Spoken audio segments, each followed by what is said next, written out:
Дените в село Нови Трояни, Болградски район, започват прозаично, но с особена българска лирика. В ранната сутрин стопаните изкарват овцете, а овчарите ги събират и ги отвеждат да пасат в къра.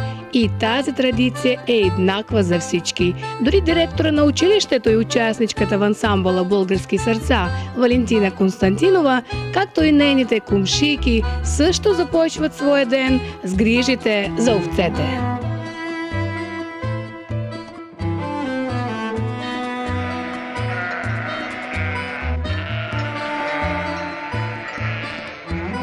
Трудът е главната философия на живота.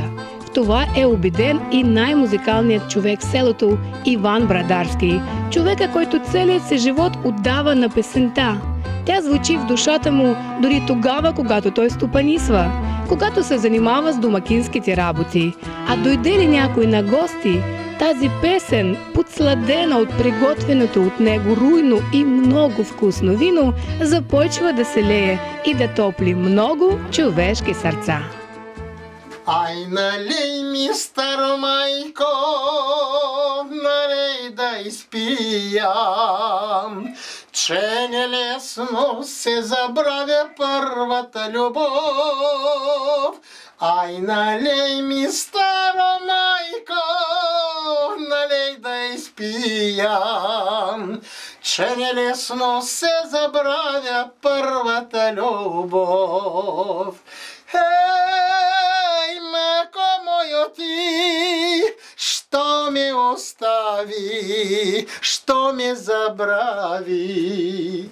Не се сърди, моя майко, че съм аз пиян, че нелесно се забравя първата любов.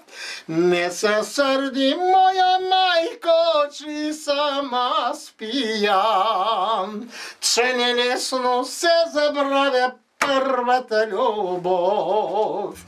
Интересен е господин Брадарски и със своите изкрящи шеги. Мили гости, искам да ви кажа. В един са до роден разбогатеят, в Трояна се наживеят. Иван Степанович е душевен човек, обича хората и общуването с тях. Със своя кумшия Иван често споделя своите успехи и малки разочарования и винаги е готов да дойде на помощ. Ние двамата очень мил приятел. Ката заран, ката вечер се срещаме, гледа се огорода и успява да в неговата самодеятельност, български сърца. Много ми приятно, много имаме всичко село за него да разкажем. Но най-вярната му другарка е неговата съпруга Тамара. Тя е неговият първи слушател, първи критик.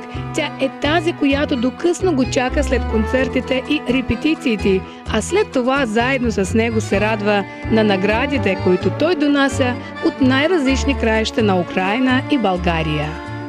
Критикую иногда, но по-разному оцениваю. Он знает, что прежде всего я, как скажу, всегда так получается. Должно быть так, чтобы ему ничего не мешало, не отвлекало. Поэтому он и работает, старается. Ночью встанет и ночью работает. Потому что днем то работа, то это, то друзья, то хозяйство.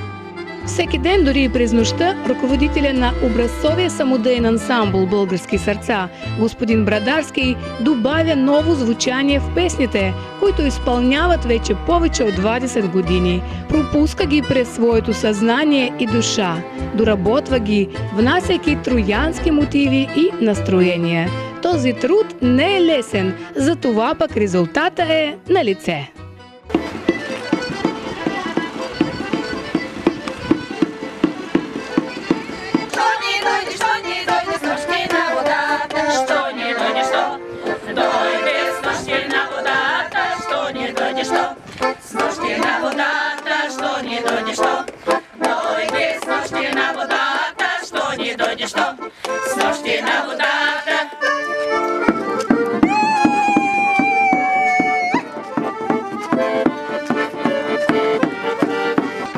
Така ансамблът Български сърца от време на време радва своите съселени, показвайки им пример на искрена обич към родното.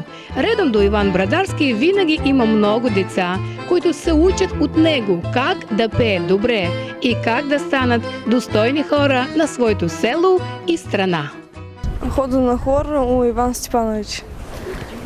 Той е очень хубав човек, пеем различни песни, очень весел, сильно не угощава. Ние скоро се готвим до концерт и ние учим български песни. Иван Брадарски е легендарен човек и това отбелязва и кметът на селото Иван Неруца. Той се являва на нашето село не толкова визитната картичка, но да кажем, той прославлява нашите българи от нашето създание селото. Всичките песни в неговото лице звучат още от това време.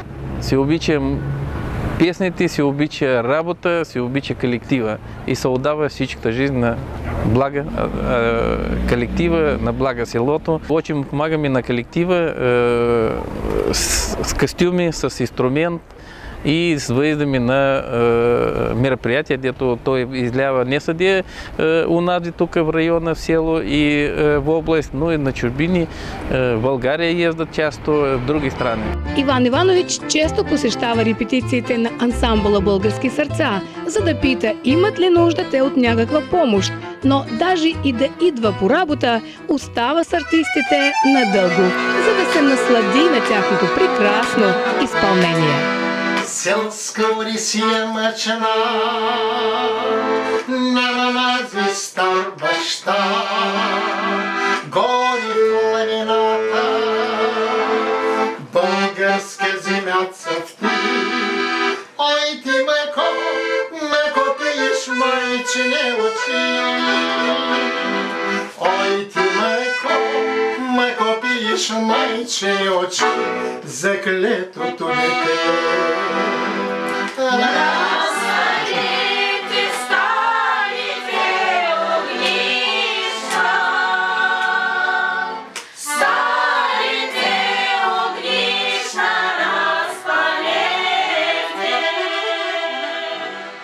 Тази авторска песен на Иван Брадарски е облетяла цялото земно кълбо.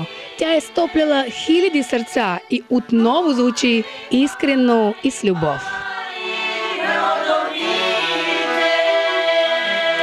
Моя дядо свирял на свирка, пък моята майка много красиво пееше. Тя ми приви голяма любов до молдавски песни. Тя молдавски знаеш. Тя изпълняваше красив тембър у нея. И в семята всичките пееха. Баща ми не се залаваше с това нещо. Той всегда ставаше това не е сериозно. И де съм отишъл в каквито дебри, но аз се удържа до сега. Пиша свои песни, обрабатвам ги, да бъде красиво произведението. Като не ми харесва той такъв шаблон, че не е мелизматика, украшение, няма никакво в тази песня. Но що же пее, що же мъчи хората. И хорски песни има красиви. Взимаме и те красиви. И аз се постараш да го приукраса, да го переделам. Да не е точно тъй. Да е по-красиво искам да го направя, да звучи. Два пъти седмично участничките в ансамбъла Български сърца се събират в това неголямо помещение и пеят по 3 часа. Учат нови песни, за да украсяват после всички събития и в селото, и в района. За тези прекрасни жени, ръководени от учителя Брадарски, песенното дело също се превръща в главната мисия в живота. Колкото ние пеем песни, благодарим нашия ръководител Иван Степанович Брадарски, за което ние на много неща, на нашата, даже как да изляваме на сцената, ние сме научени само от него. Дисциплина и еще раз дисциплина. Той ми каза: Валю, значит, гато пееш, да имаш дикция в славата. Джукти да са изправени, на никой в зала да не гледаш, да мислиш само за пясната. Много песни сни разучили. Имам песенник, Томи, 4-тия песенник, где-то съм го записала, всички песни са ми съхранени, откато съм тръгнала в този ансамбл. Много песни разучивахме за майка, за България и много именно творчески, именно авторски песни на Брадарски Иван Степанович. Делаю все возможное, чтобы наши дети, подрастающее поколение, тоже любили народную песню, и эстрадную песню, и все. Иван Степанович с ними разучивает разные песни. Они поют и народные, и с сопровождением, и без сопровождения. Украинские песни, русские песни поют. Дети у нас тоже любят, ходят с удовольствием на занятия, выступают. То есть дело продолжается. Песента е пътя към най-хубавите неща. Затова от година на година и от ден на ден бърза Иван Брадарски на репетициите, за да придава своя опит и своята душевност, за да може песента винаги да звучи в нашите горещи български сърца.